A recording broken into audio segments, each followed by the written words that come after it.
Hello, everyone, and welcome to Autism Stories, where we connect you with amazing people that help autistic teens and adults become more independent and successful. I'm your host, Doug Bletcher, the founder of Autism Personal Coach. We've come a long way, but still have a long way to go in terms of educating the world about experiences of autistic people. Autistic characters in modern media are really important because they can educate neurotypical people about the experiences of autistic people if it is a well thought out character. In this episode, we discuss this and much more with Dr. Jen Malia. Dr. Malia is an autistic author, mother, advocate, as well as an English professor currently at Norfolk State University. We hope you enjoyed today's conversation. Jen, thanks so much for joining us today. Thanks for having me. Now, I wanted to kind of start with you and learn where your story relating specifically to the autism community begins. So I was diagnosed with autism spectrum disorder at 39 years old. At the time, I had my middle child. She was 2 years old, and I noticed that she had a lot of behaviors that I didn't think were explained by just the language delay that I was told by professionals.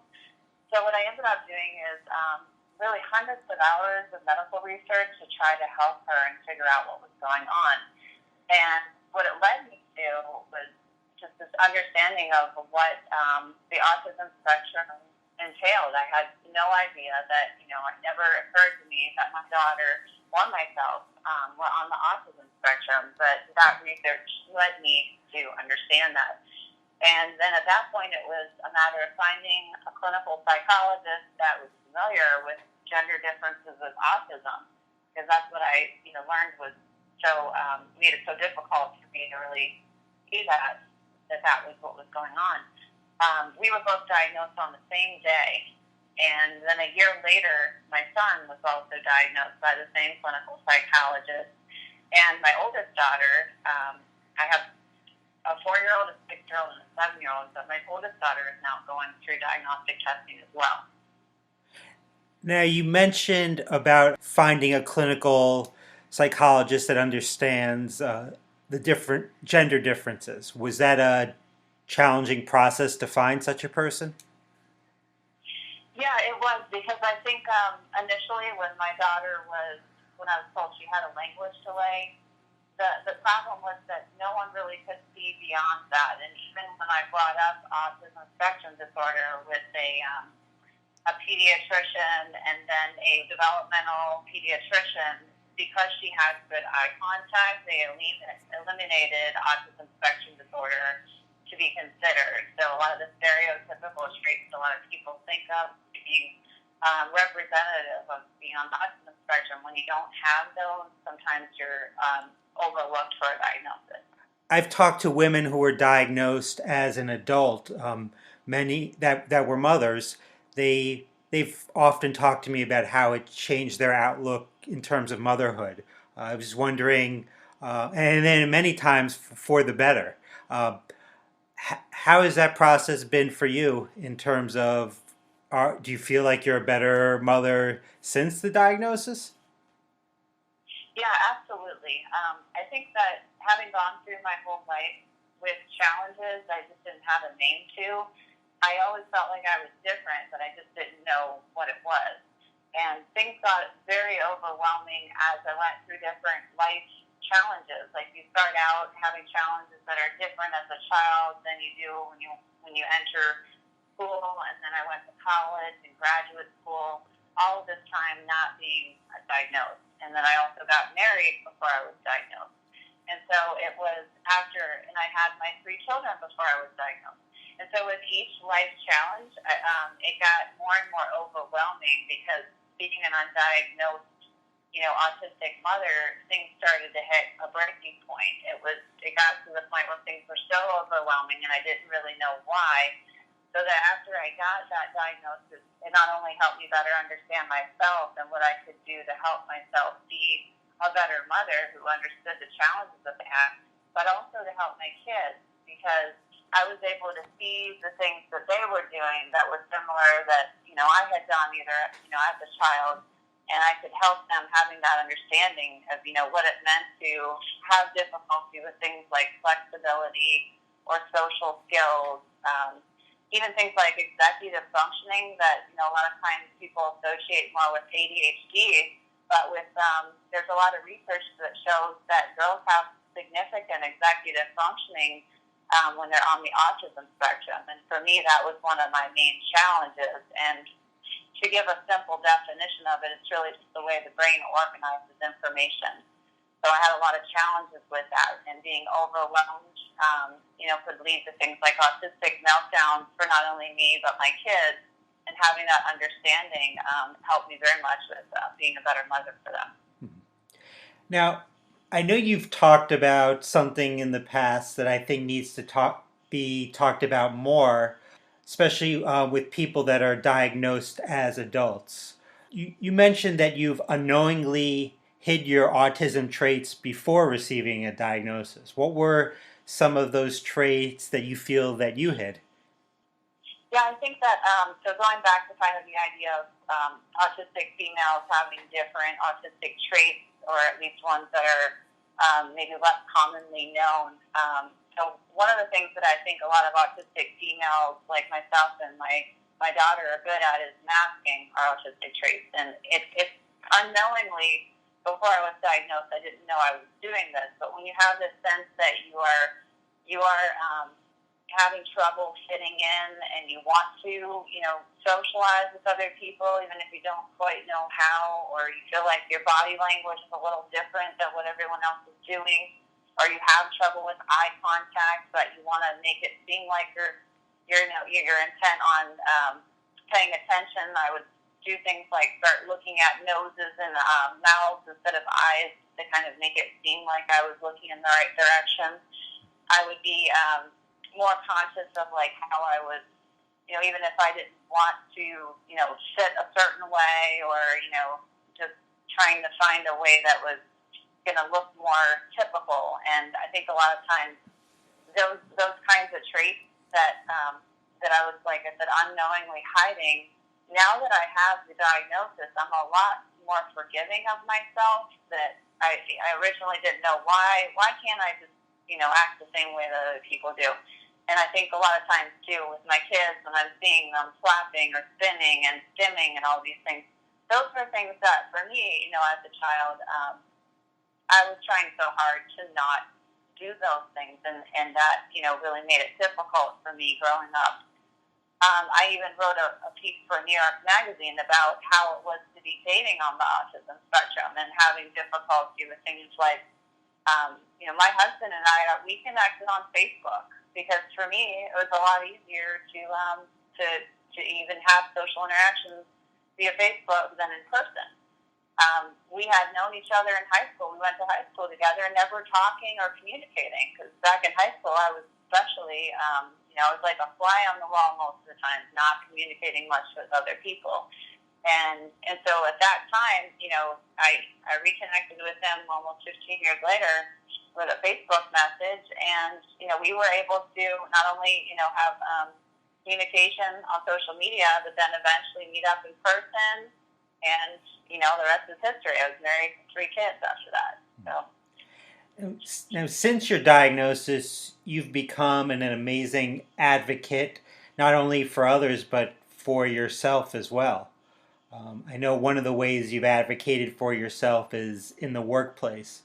So when you became an English professor at Norfolk State, you weren't initially diagnosed with autism. How has the university responded to you disclosing this information? Yeah, it's interesting because my career started with, I got a PhD at the University of Southern California. Then I went to the American University of Sharjah and became an English professor there for 4 years, living in Dubai. Then I came to Virginia and started working as a professor at Norfolk State University. And I was about 2 years into my tenure track program when my daughter and I were diagnosed with autism. And so at that point, it wasn't actually something I immediately disclosed. I have to admit that it wasn't something that what I had done is to prepare for potentially notifying my employer. I had a letter that said to whom it may concern, and it listed the challenges that I had with my autism spectrum disorder, and I sort of had that ready to present to the human resources in the event that I thought I needed it. But at that time, my opinion was, well, if I don't really have any particular accommodations to ask for, is it really necessary for me to do that? And so at first I only disclosed that I had, that my daughter was on the autism spectrum because it made it easier for me to get accommodations in terms of like a flexible schedule to accommodate her therapy appointments and things of that nature, because that was something that I felt that I did need. And I have to say that the university had always been really supportive with just having young children and not giving these schedules where I had to teach in the evenings or on weekends. And so it was a very easy ask at that point. And then as I started to become more of an advocate in my writing, it would have been easy for anybody to see this from my publications and personal essays revealing that I was autistic. Well, it was something that, I started presenting at conferences and workshops and had publications. And so it was out there, although still not officially with the university's human resources. But I didn't ask for accommodations originally for myself, but I came to understand that it wasn't something that I needed to keep hidden. And I think that's something that a lot of autistic adults maybe feel like their employer isn't going to react well to the situation, or that you might be, I was still on the tenure track working towards becoming a tenured professor. How would that affect my ability to get permanent employment? But I think through my advocacy and my writing and understanding better that, I shouldn't be ashamed of, I was, at first it was never anything I was ashamed of, but it was something that I felt like if I could just, get by without having to disclose that, maybe I don't need to. But since then I have, not only through my writing, but also have had to ask for accommodations at like graduation ceremonies, having trouble with like wanting to stand at the end of the line so I didn't have to be kind of feeling claustrophobic or too loud noises with speakers and things like that. So I have had to ask those little things, at my employer. Do you feel like all the writing you've done has helped you in the advocacy process? Yeah, absolutely. Because I think that something that I didn't realize about myself, at least not consciously throughout my life, is that the way I communicated was through writing primarily. And I think now that I'm more of a public speaker now, because when I became a teacher, I had to sort of access that part of it became a necessary thing. I did a PhD program. I'm kind of thrown into a teaching position. And for me, public speaking was something that was really difficult. In high school, I couldn't even do it. I mean, I had so much trouble with public speaking. And then as a teacher, I got more, able to do it. But for me, writing was always my strength in terms of being able to communicate, always writing things down and processing things through writing. So for me, it was a natural way for me to advocate by using my writing, the essays that I've written for newspapers and magazines and now children's books. Now, I think as an English professor that words and how things are said are pretty important to you. Therefore, where do you come out on identity and person first language when talking about yourself and other autistic people?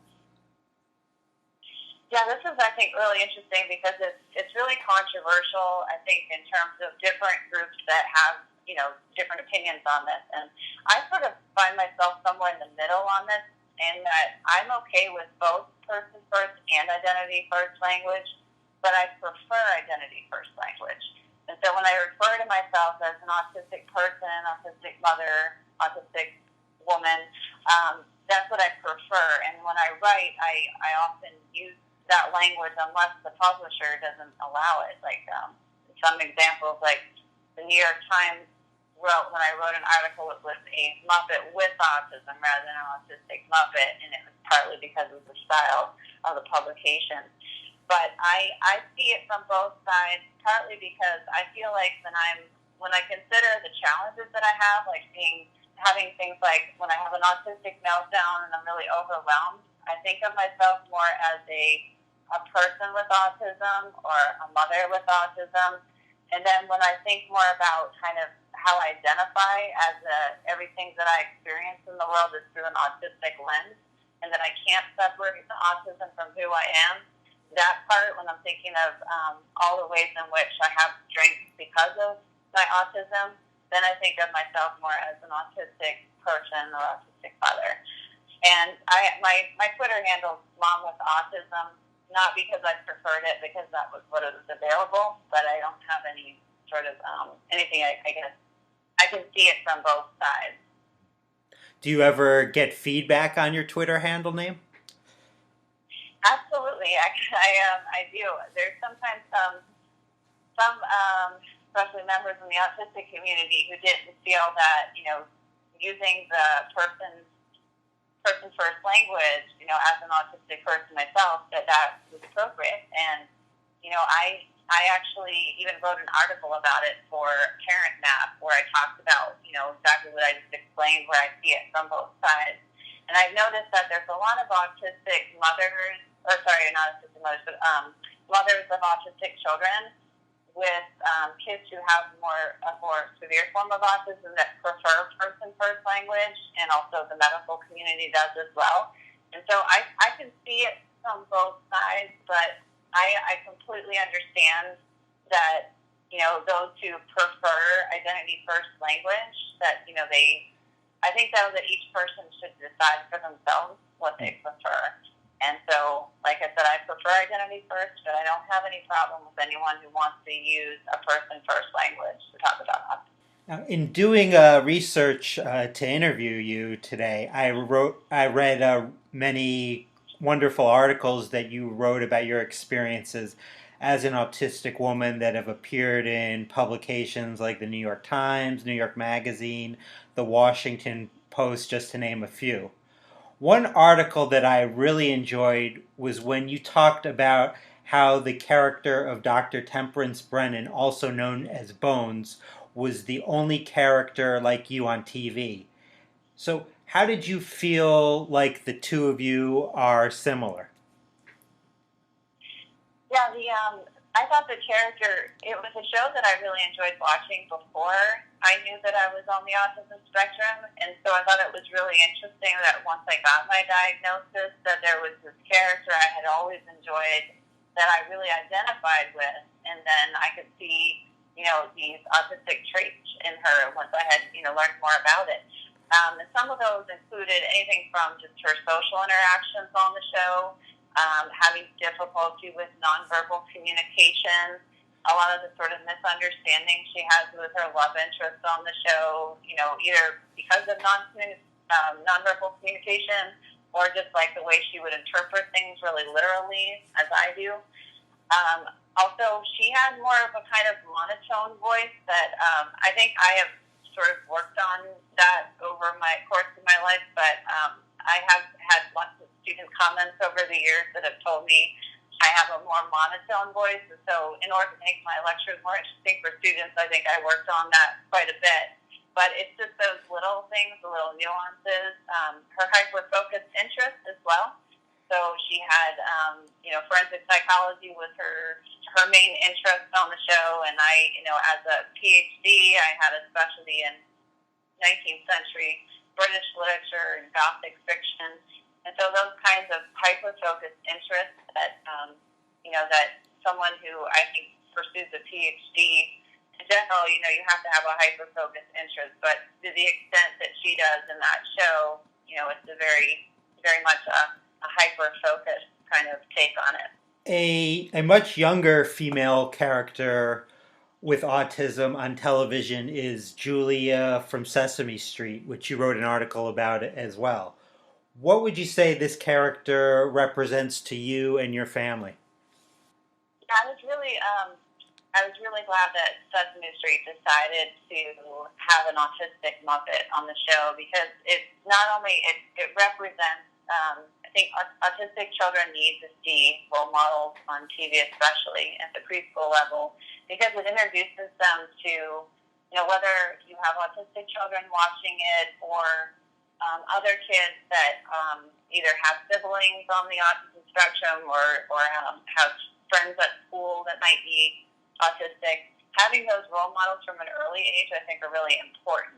So with my kids being, the preschool audience watching that show when the Autistic Muppet was introduced, it really meant a lot to my family to have that kind of representation.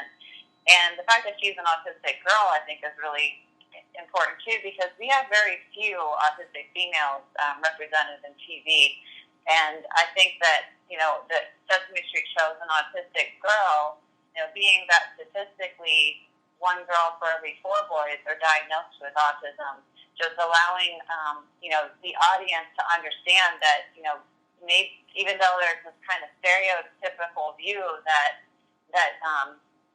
only boys are autistic, no, there are, in fact, quite a few girls who are, either overlooked for a diagnosis or, that's just being aware of the fact that there are autistic girls as well.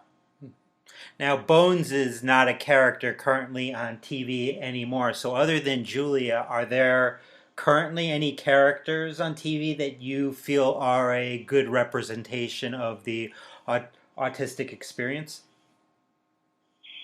Yeah, as I already mentioned, there aren't a lot of autistic females that I know on TV. There are occasionally, movies that might depict an autistic woman, but I would say that there needs to be a lot more of what I see as the middle ground with, to think about the autism spectrum. A lot of times the stereotype is either, someone thinking about Rain Man, or an autistic savant. So, there's not a whole lot of, I think, middle ground in terms of representing the spectrum. And so what I see is a lot of times the stereotypes that we think of coming across in TV representations.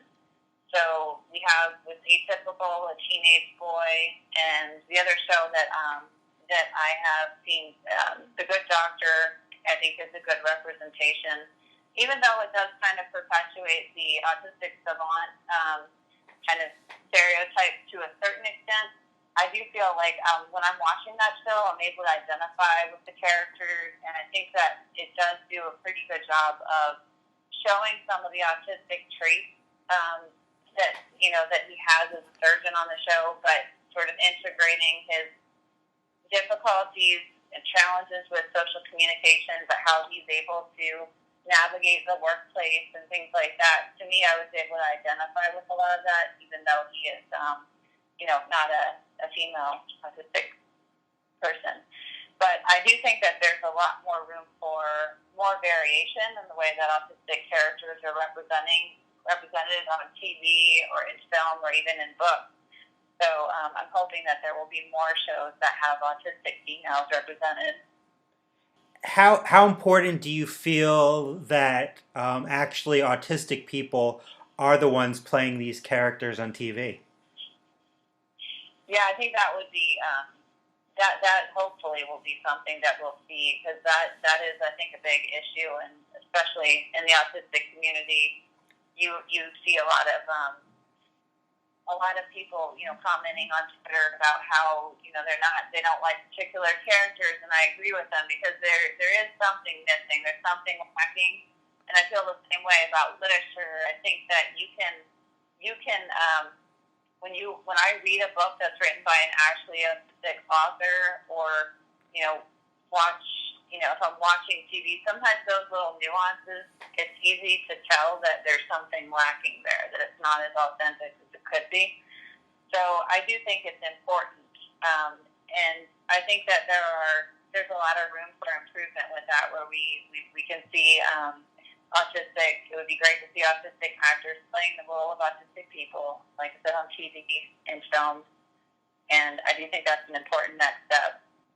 Now, you aren't just educating the world through your articles, but also through an upcoming book you've created called Too Sticky: Sensory Issues with Autism, which is about a girl who has to overcome her fear of sticky hands to participate in her second grade slime experiment. Where was your motivation in bringing a book like this to the world? Yeah, so I mentioned briefly that there aren't a lot of, or that there could be more actually autistic authors writing books. And so for me, that it wasn't actually something I ever thought I would be doing, in the sense that kids writing a children's book was not something I immediately thought of doing. I mean, even with young children and reading lots of children's picture books, it wasn't something that I ever thought of doing. And the opportunity came up because after I had written a lot of these personal essays for magazines and newspapers, I had a lot of connections with the online community of writers, and I had a writer friend who introduced me to an illustrator, and her name's Joanne Lou Freithoff, and she's actually the illustrator for the book Too Sticky.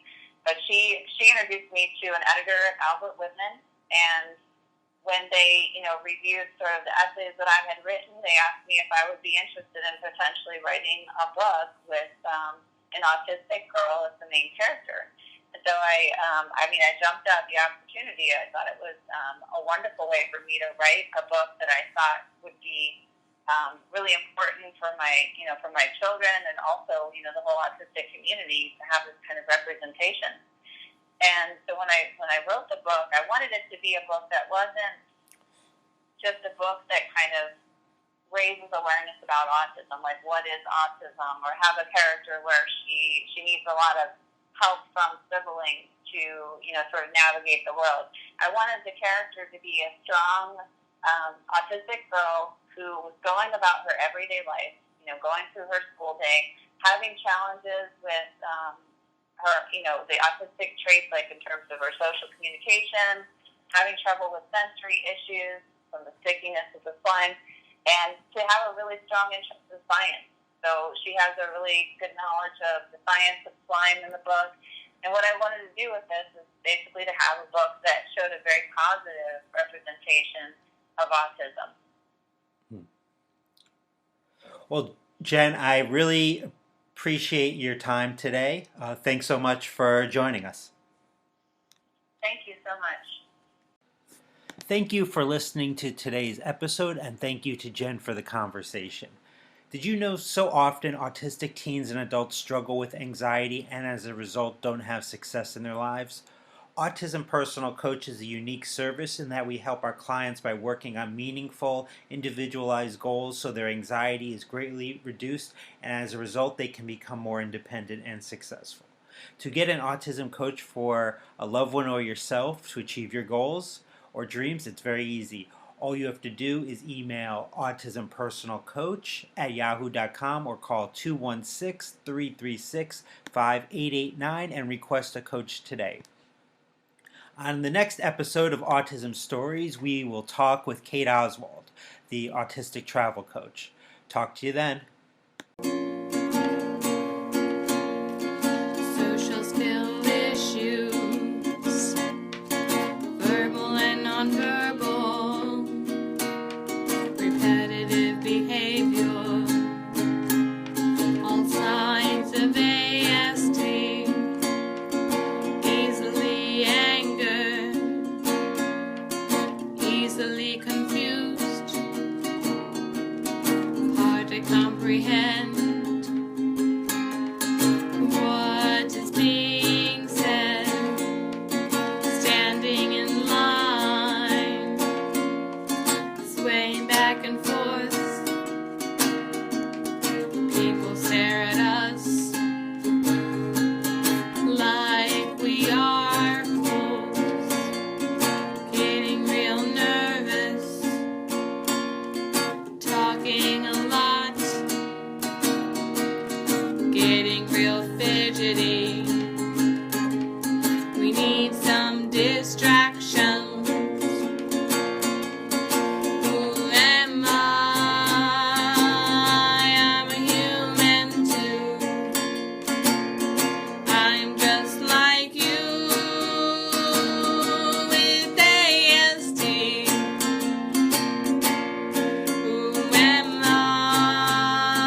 just